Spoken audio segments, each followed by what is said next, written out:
Hi everyone, welcome to episode 10 of Blue Collar Hockey Talk. My name is Wes, I'm here with my co-host Scott. We got lots to talk about with the Leafs and the NHL today. Players are coming back from injury, which is so nice. We're hearing about players that are recovering from the injury. Thankfully, no one on the Leafs is injured this week. We're going to talk about the AHL and the Marlies starting up, which is great for some of the younger players. We're going to talk about that game against the Canadiens the other night. West Coast Tim is coming up with his thoughts. And we got some other news about the NHL Draft, and Scott's favorite segment, Bandwagon Jumping, is coming up today. How are you doing today, Scott?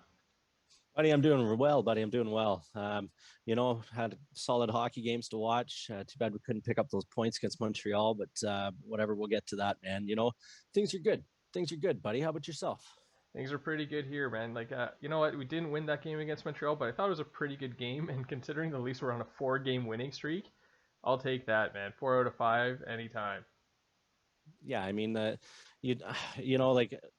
Wes and anybody that's watching this show, something I gotta say is this show, like I want to say we're pretty realistic and in touch with what's going on in Leafland. All right, and things are pretty good in Leafland. So with that said, I was blown away when I was reading like comment boards, man. You'd swear that we're on a skid and that we're out of the gate 2-8. Like I can't understand it, but it's fun, man. Sitting first place, we still got a bit of a cushion. It would have been nice to see 7 points. It's still 3 though. Yeah, man, still 3. Like, if you told me at the beginning of the season, 15, 16 games in, they were 3 points in first place, like, everyone would take that. Absolutely everyone. If you wouldn't take that, like, your expectations are way out of whack. Big time, man. Like big time. Like to see this team come out like this, it's I'm pumped for it. So I always wondered, why do I see so many negative columns or articles released or on talk programs, on radio talk programs. You'd hear them talking about the negative things when there was great things happening in Leafland. And it blows my mind how many people actually do want to talk about that negative stuff, but I'm not going to do it. I'm just not going to do it because it's going friggin' well. Yeah. You know? Well, like, we've talked about this how many times. The Leafs aren't going to sweep anyone this year. And, like, to think that they were going to win every single game is just ridiculous. This isn't the 60s or 70s when the Canadiens were going on those crazy streaks when they would only lose like a handful of games each season. Like, that just isn't going to happen. There's too much talent. We've talked about this way too much. We're talking about this a lot, how like every team in the North Division has 1 or 2 really good game breakers. Like, Ottawa doesn't have the team around them, but man, Connor McDavid's on another team. Carey Price is on another team. Like, how many guys from every team would you like to be on the Leafs, right? And it's just not the way it works anymore. No, you're 100% right. So it's wild. Like, I mean, how long have we waited to see the Leafs sitting in first place? Oh, we're there. I don't want to exactly. hear any of this garbage of you're in first place because it's a weak division. We're all in the same damn division. Yeah. The Leafs are playing against the other teams are playing against the same teams, and we're in first place. So call it what you will. Mm-hmm. I'm excited for it. It's fun. Now with that said, there's things and aspects of the game, of course, I'd like to see get ramped up. We'll talk about the game last night in a little bit, I guess, but Sure. we'll get there, man. We'll get there. Yeah. Well, let's talk about some of the news of the Maple Leafs maybe coming back this week. Joe Thornton, he hasn't been cleared to play yet, but he was skating in practice on Sunday, so hopefully he's coming back this week, and that would be awesome to see. Have him back in the lineup. Like, he is just such a presence out there, man. And I guess maybe I didn't get to watch too many San Jose games, but he is such a big guy. He is. And I mean, when he's going up and along the boards, that's when I really notice it, because the other guys look pretty small. Mm-hmm. Like it's really just great to have him on the bench. So I'm looking forward to seeing him come in the lineup. I mean, I don't know where they're going to put him in the lineup. You'd think, oh, he's going to go back on the top line, but I mean, Yep. the top line is guaranteed a goal every game. Well, that's it. As currently constructed. I saw the lines at practice, and he was practicing on the top line, but I really do think he's going to be so played in situational parts, right, of the game. Like, in the offensive zone, put him in. Why not on a face-off? But if in the defense, switch him and Hyman around. Like, he's not going to care. He wants to win. He didn't come here to become popular and do anything but win. Like, he's probably one of the happiest guys on the team that they're in first place right now. And they were already doing that with Thornton. I mean, if you looked at the minutes, you'd see Marner and Matthews sitting at 22, 23 minutes, and then you'd see Thornton with 14. Yeah. Like they were already doing that. So you're bang on right. So I mean, it's really just an on paper thing to say that he's on the first line.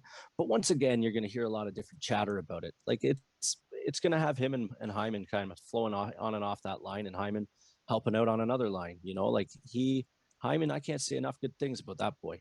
But it'll Yeah. be nice to see. It'll be nice to see Thornton back in the lineup. That's 100%, man. Absolutely. Another guy I can't wait to see back in the lineup, and he's not going to return anytime soon, but Freddie Anderson is holding his breath and wanting him to come back. Jack Campbell, he skated on Saturday, and that's the first time he's been on the ice since January 24th. So nice to see him making some progress, right? Because the Leafs need him to play some games. Big time, man. Big time.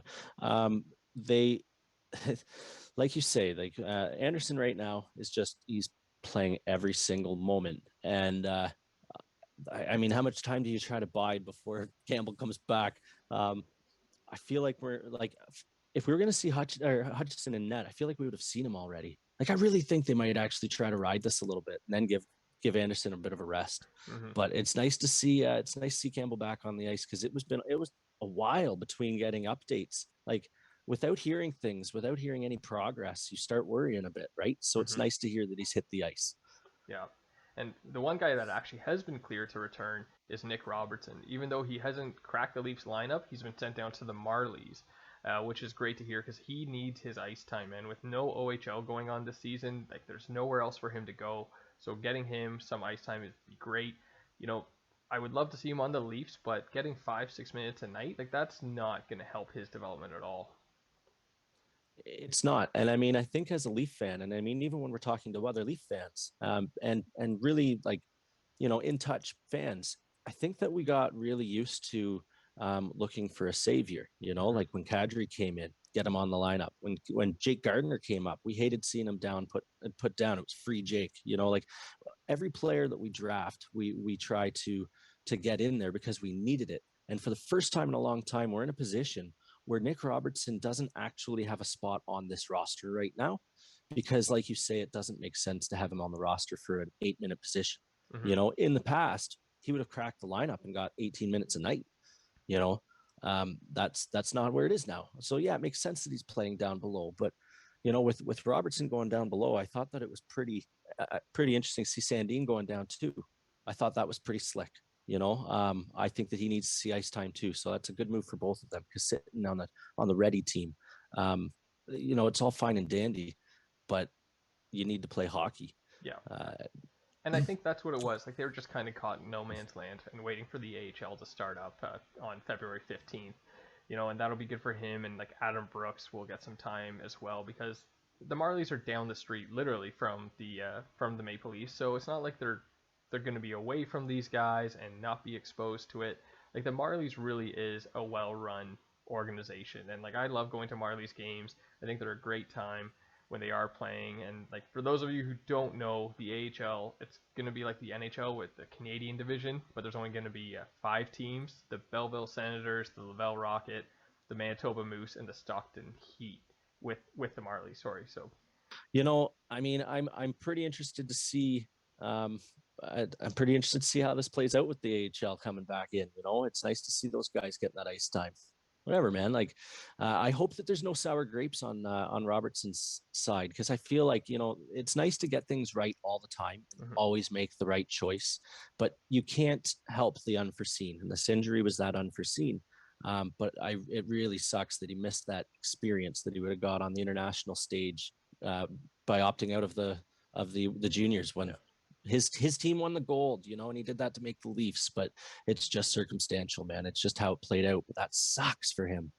And you know what though? The Leafs set a precedent. Like they drafted Marner. He didn't come up at all that year. He went back to the O, and he just like was number one there, man. He won MVP. I think they won the OHL championship. He was MVP of the playoffs, and then they won the Memorial Cup, and then he was MVP of that. So there's nothing wrong with overcooking these guys, and it's just circumstance that like he was even able to play for the Leafs, and that it's good for him to be able to play in the AHL too, because usually he'd have to play in the O. Yeah, no, you're right actually about that. I guess that's a 1 year. This is like an exemption kind of thing because you're right. He would have had to have been in the O otherwise, right? Mm-hmm. Um, that's interesting. That's cool. I'm glad they're getting ice time. You know, that's all there is to it. Whatever. They're not. There's no ice for them on the Leafs right now. Mm-hmm. So that is what it is, and that's a good place to be in, and that's why we're sitting in first place. Exactly. Yeah. Well, what else do we have today? We got Tim's thoughts lined up from West Coast Tim. What's he got to say tonight? Let me take a peek here, my man. So West Coast Tim. One thing I've noticed is the maturity of the group. They seem to be playing with purpose, more hunting down the puck, back checking, and just generally getting in the opponent's way. The collective effort of the group through all lines has been impressing me. They seem to enjoy playing for one another, which has elevated their play on the ice. Man, like we've been talking this, and I agree, bud. Like the chemistry's there. You could see it on the team. You could see it through the bench. They care.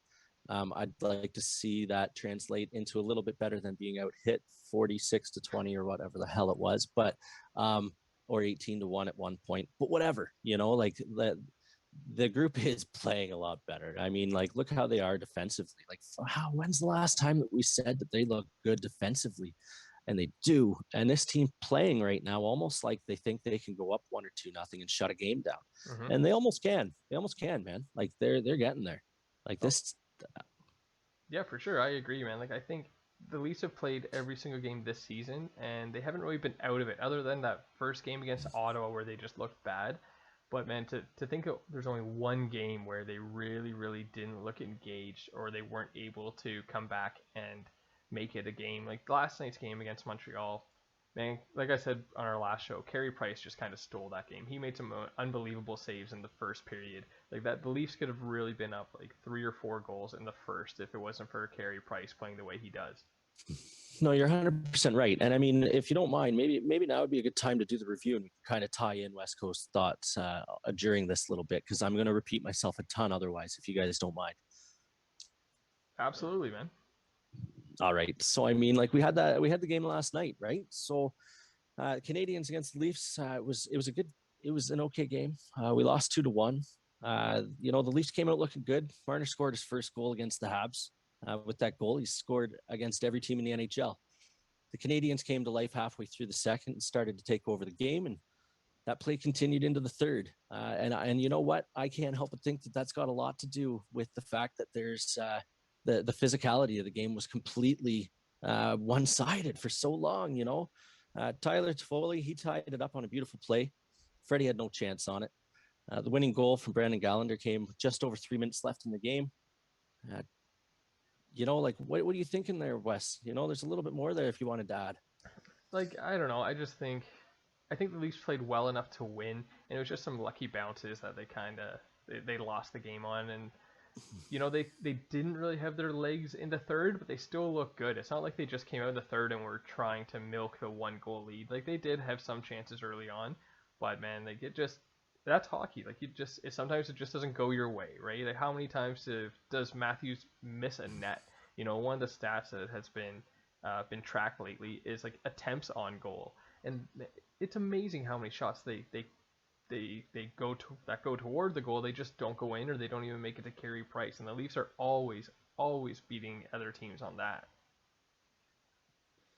No, you're right about that. I know, and in all fairness, like I was listening to the game on the radio. I had Joe Bowen calling it to me, and it sounded like they were keeping the puck out of the center pretty good. Like their defensive system's sound, but I can't help but think that there is an importance to being in the game a little bit physical. And I say that, like, I mean, and that hit stat is tough. Like, I mean, what are they actually taking down as a hit? I don't know. I'd love to actually maybe take a marker and mark my own and see what my sheet looks like, because it might look very different to what I'm reading. But as far as even the eye test was concerned, it did look like they were getting hit a little bit more often than they were taking. And we were out shooting them, almost 2-1 through 2 periods. I get it. But maybe then there's the argument of you were being grinded the whole time through that, and eventually maybe that catches up to you. And maybe that's why Montreal did well in the third. Maybe, I don't know. Maybe it's got nothing to do with that, man. Well, it's interesting you talk about the hits so much, and the one thing I've noticed about the Leafs this year compared to previous years is they are taking the hit to make the play. So to me, that's like fine, like take the hit and complete the pass and get the puck out of the zone, and like taking that hit isn't a bad thing. Like if you can take the hit to make the play versus avoiding the hit and possibly turning over the puck, like clearly one thing is better than the other. So it's not all hits are the same, and it's a tough stat to really break down and be like, well, clearly they lost because of this, right? It's a bit ticky tack. I actually want to know, like the stat that I want to know is how many hits have you, how many hits caused a turnover? Yeah. How did, or you know what I mean? Like Mm-hmm. like there's an important hit and then there's following through with your checks. Mm-hmm. And I Mm-hmm. think following through with your checks is very important too, because you'll feel it in the third period. There's no way you wouldn't. Mm-hmm. But Even the yeah, turnover stat is a little bit tough because officially, if you dump the puck in and go for a change, the other team gets the puck, that's considered a turnover. But is that really a turnover? That's dumping the puck in to make a change. So again, just like the hit stat, you kind of have to be aware that not all hits and not all turnovers are created equal. Like a turnover in front of your own net is clearly way worse than dumping the puck in to make a change. and for the record, when you're saying like that they're taking a hit now, like I can completely visualize the difference in what you're talking about. Like just think about the entrance into the zones. Mm-hmm. Like right now we're going into the zone and we may get hit, you may not, but like in years past, they would check up before the line. They would almost brace themselves into the boards and they would flip the puck into the corner. Well, they were no longer moving. They're out of the play. Mm-hmm. That check on the other team was fully effective because we allowed it to be. Yep. Now you're right. I could visually see that. Yeah, and you know what? I think, it's hockey and it's sports. Not every game's going to go your way, and the Leafs are going to play good games and still lose. And they're playing other professional teams. And like we talked about before the season, the teams in this division, they are good teams, and every team has its superstars and game breakers, and they can beat the Leafs on any given night. And that's not taking anything away from the Leafs, and I do think they should win more often than not. But man, the streak that they were on coming into this game and the way they started their season, they just aren't going to keep that up all year long. Well, it was just shy of a month, man. Like it was like I think it was January 20th was the last time they had lost in regulation. Mm-hmm. Almost a month. Like it was 9 or 10 starts there, man. So no, like things are fine. You lost 2-1. You led the game for 40 minutes, 44 minutes of the game. Um, no, the Leafs are in fine shape. I just don't want to see them get manhandled too much. But in all fairness, the North Division is set up so that for the most part that's not a massive concern for this season. No, no, and like we said earlier in other episodes that we want the Leafs to make the playoffs. Like the regular season, man, they can win the division running away. If they lose in the first round of the playoffs, the season is a failure of a season. So that's where they're going to be judged on, is what happens in a few months from now, not what happens on, a Tuesday night against Ottawa. And listen, I don't want to hear this garbage about it being a weak division. Oh, you're going to win the North Division. Big deal. Like what about when you face an American team like Boston or something? Folks, it has been 17 years since I've seen the Toronto Maple Leafs win a playoff series. So if we go to play an American team, that means we've won 2 of them. Exactly. Holy smokes. I will take it and I will figure it out then. Yeah. Let's go win those playoff rounds. Let's go have fun right now and try to enjoy that because we haven't seen it in almost 2 decades, man. Yeah, 100% agree, man. And it's exciting and it's awesome. And one thing that always comes up every NHL season, doesn't matter if it's a shortened season or a regular season, who is the best team in Canada? And this year we're actually going to find out. It's true. Like this is like there should be a one-time a Canadian Shield. You know what I mean? Like put it up and let the team hang it with honors forever, because this will be bragging rights for a long time. It is. I don't care what you say. These are all the Canadian teams in the same damn division. Let's go. We're in first place right now, and I'm having a blast. Absolutely, and like I can't agree with you more. Let's. How about we move on to some other news in the NHL? So apparently they're thinking of delaying this year's draft until 2022. So the idea would be they would hold 2 drafts and maybe have them a week apart. What do you think about that? So I mean, it's going to end up having the same feel as like a Crosby Ovechkin going, Hmm. you know. But like, but I don't remember. I guess that was two separate drafts, but those were one year after the other. Hmm. There just wasn't hockey in between. Now they're actually going to straight up delay it for the full year. Um, I can understand the argument for it, but it really sucks that there's going to be a year of lost youth coming into the league, getting Hmm. spread into the teams, and for that group of players, that entire year, it now saturates 2 years from now, where there isn't that many roster spots. So you have two drafts that are going to have teams trying to crack rosters at the same time. um, I can't help but think you're only going to still get the same percentage of new players onto a team. There's, I don't know, man. It's interesting. I get why they're doing it, but it's a ripple effect. Oh, for sure. I think it is a ripple effect, and it would be similar to that year of Ovechkin and Crosby coming in, where there was so much turnover in the league. But you know what? The thing is, man, you really really think about it. How many guys get drafted and walk into the NHL that year? Like it's maybe a handful. Like it's not gonna be 30, 40 guys. No, but that's my same point. So, like, normally, if let's say every year on an average you get 20 players that make it into the league out of the draft, I'm just throwing a number out there out of my hat. Like let's say you've got that as your average. Okay, this next year you're going to have 2 years worth of players coming in. I can't help but think you're still only going to get 20 or 25, even though there might be 40 that were maybe able to do it. There just isn't those spots across the league. Maybe I think it would be really interesting to see how it goes next year because could you imagine how many 1 year contracts there would be next year? Just thinking of that, of like, hey, there are going to be new rookies coming in, or there's going to be guys moving up, or whatever, because you would want to rebuild your team. I think this news will be toughest for fans of, let's just pick on Ottawa because it's the North Division. So the team isn't doing well this year. If they say they get the first or second overall pick, that's not coming until the year after. So you're going to have another year of them not being a very good team. And that is tough. And I think it would be tough to retain players like they have Brady Kachuk on that team, and he's just kind of wasting away, one of his really, really good years thinking like this team isn't going anywhere. And would it be really hard for him to accept that?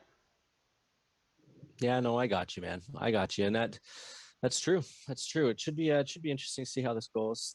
The draft, that's a lot of players coming through, coming through into the league. And you're right though. Like, and I almost picture it as the Leafs. Like, we've got a lot of in 2 years. There's a bit of difference on our salary structure, you Hmm. know. And if you all of a sudden are able to try to get into position, those draft picks could be valuable. Hmm. Um, And there's the expansion draft coming this year too. So teams are losing that many players as well. dude, hold on a second. Like those draft picks are really going to be valuable because Hmm. you're going to have not just 17-year-olds, you're going to have 18-year-olds that are still skating out there, right? Because they haven't been drafted yet. Am I Hmm. understanding that right? Yep, yep, exactly. That would be it. So it would be So, 2 years of drafts. It'd be whoever would be drafted this year would be pushed to next year, and it would still be called the 2021 draft, and then it'd be the following year's draft eligible players.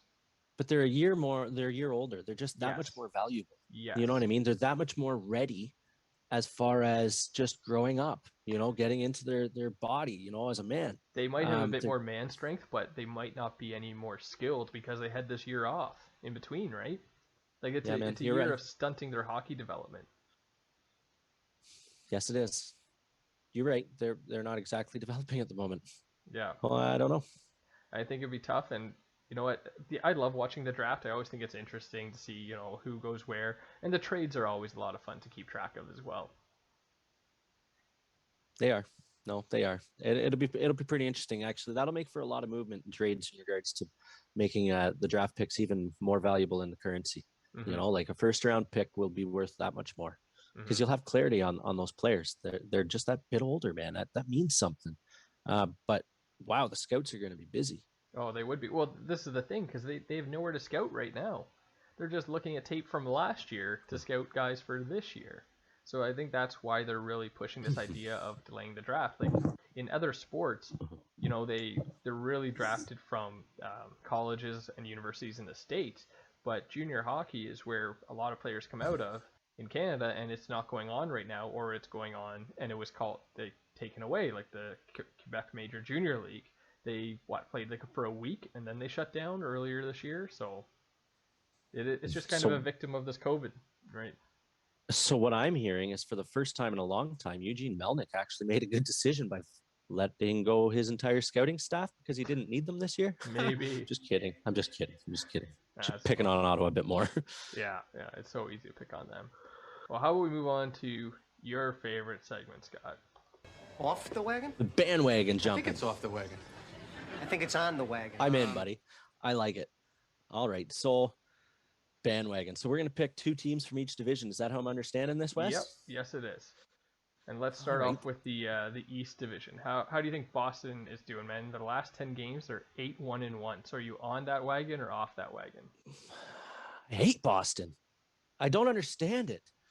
I can't get off of them because I've been waiting for them to fall off this cliff for 5 years, man, and they just keep going. And I think to myself, they've peaked, but then they just keep winning and keep winning and keep winning. Man, Yeah. I don't understand it. I can't get off of the bandwagon. I can't stand them because they just keep going. Like, yeah, I can't agree with they're you real. more, man. They are for real. It's unbelievable. You know, I picked them to miss the playoffs this year, and I don't know what would have to happen for them to miss the playoffs because they are just running roughshod in their division. So how come no one is saying their division is the weak division, right? Like, how come Boston's just running away with it, and no one is saying like, well, it's only divisional play, so it doesn't really count. You know what would sound like an intelligent conversation to me, and I would really like to hear it coming from sports fans? I'd like to hear not that we're in a weak division. I'd like to see that this really highlights how strong the Atlantic division really was and is. That is a fact. We're watching it play out in all 3 divisions that they're sprawled across, man. Mm-hmm. Well, how about the next team, Pittsburgh? Sorry. No worries, man. Pittsburgh 6-3-1, but they are not in a playoff spot. Are you on that bandwagon or off that bandwagon? When they get rolling, and I mean, when you get a shakeup in your front office, and you're already playing to a tune of 6-3-1, you're going to end up playing a little bit of a honeymoon phase because it just always seems to happen when new management comes in. I'm on that bandwagon. They're going to ride that wave, and their confidence is going to build. And Crosby's not going to be talked in trade chatter. They're going to be, a playoff team and something to be worried about in the East. I am jumping off that bandwagon, man. I think that team, they don't have the goaltending right now. If they make a trade and get a veteran goalie to come in, I will jump on that bandwagon. So that's my if statement. But right now, man, their goalie situation is a bit scary, and I don't know what they're going to do because Tristan Jarry is not holding it. So I am off that bandwagon. They are not going to make the playoffs. Fair enough, buddy. Time will tell, my man. Brian Burke and they trust, Yeah, and we saw how well that went here, didn't we? All right, moving on. Okay, how about the Central Division? We'll go with the Columbus Blue Jackets, 5-3-2. They got Patrick Laine in, and I think he scored 4 times in his the games that he's played for Columbus. Man. Yeah. Columbus is a tough one. I'm going to stay off their bandwagon because I think that Patrick Laine is not going to. Yeah, he scores, man. But chemistry means more than that. Mm-hmm. That's just me. I don't think that that's going to do well unless he learned his lesson real quick that you can't talk to assistant coaches like they're your floor mat. They're to be respected. Maybe he'll learn, and maybe it'll go great. Not to put it all on Laine, but I'm off the bus of Columbus. I am on the bandwagon. I think Tortorella is just going to be in his face, making him do things that he doesn't want to do, and then he's going to score, and it's just going to be a relationship of, I'm going to prove you wrong. No, I'm going to prove you wrong. And it's going to end up working out well for both of them. So I am on that bandwagon. Okay. We can't seem to agree on anything, but we must agree on this. I'm going to let you go first, but we got Chicago playing the last 10 at 5-2-3. Are you on or off that bandwagon? I am on that bandwagon. I think Chicago is going to ride this hot streak, man. I think they have the chemistry and they have the experience because they just can't be bad for forever. And they have some veterans on their team. All those guys on their team that are veterans are going to carry them into the playoffs this year. But then what have they done to get better? I know they can't be bad forever, but it's different if you're really doing big things to improve. I'm off their bandwagon, man. We can't agree on nothing. No. Chicago, no, I'm sorry. They're just hot right now, man. And I don't see it lasting. I do not see it lasting. But hey, hats off to them if they do. I love to see the character on that team. They do have serious character on that team. But off the bandwagon. No. Okay, how about the West Division? And this one is the tough division because it's kind of going the way that we all predicted it. Vegas, 7-2-1 in their last 10. Are you on that bandwagon or off that bandwagon? I'm on it, man. Like I just see them being steady, Freddie. Like they're just keeping ahead. They keep just chugging along, and they've done it ever since they came in the league. And I see them just getting better. Like the way that they built their team through, and the way that he envisioned what was going to happen, and I don't know, man. They've done a great job. I'm on their bandwagon. Yeah, you must be on their bandwagon. I agree with it, man. Like I'm on that bandwagon. They just have too much talent. Like those guys, they're a good team. They're a well-built team. I don't know where they're going to be in 3 or 4 years from now. I think they're going to be a tire fire. They keep trading away all their picks and all their prospects, and hell, they sign a guy and then they trade him 2 years into his contract. So who knows what's going to happen with them? But this year, I am on their bandwagon. Another team in that division, Arizona, they're on a bit of a hot streak, 5-4-1 in their last 10. Are you on that bandwagon or off of it? They'll lose their next 5, man. I am off their bandwagon, but I don't know. They just, no, man, off the bandwagon, and they're lucky that they're lucky that we don't have to talk about their attendance ratings this year. But whatever, off their bandwagon. I am on their bandwagon, and I think it's more because of who else is in their division, right? Like, they're better than Minnesota. They're better than LA. They're better than San Jose. I think Anaheim is kind of on par with them, but, man, if you look at their rosters, just comparing them 1-to-1, I'd still think Arizona is better than Anaheim. So I think they have a shot of making the playoffs this year. All right, man. All right. You know what it is? It's picking the best of the worst in that division to make the playoffs in the number 4 spot. So I'll go with Arizona. Well, you should do like a little small bet on the side here, like I'll bet you that Arizona misses the playoffs, and I'll bet you your very favorite craft beer. Sure. I'm in for that. All right. Cool. All right. Arizona in or out of the playoffs. We'll keep track of that one. Sounds good. All right. We've been saving the North Division for last. Montreal, 6-4-0 in their last 10. Are you on that bandwagon or off of it? Isn't it funny? I go praising them, then they lose a few games. But I mean, that's just how it's going to go. Like you say, you're not going to win them all. Montreal's going to keep being a top team in this division. I seriously think we're going to see very important games between these two teams throughout this year. Still on their bandwagon, albeit go Leafs go. Mm-hmm. I am off their bandwagon. I think they came out to a hot start. I don't think they're going to be as dominant as they were in their start. I think other teams are catching up to them when it comes to chemistry and racking up a few more wins. The next team we're going to talk about, I think, could be better than Montreal this season. So I am off the Montreal Canadiens bandwagon. That brings us to the Edmonton Oilers, man. 7-3-0.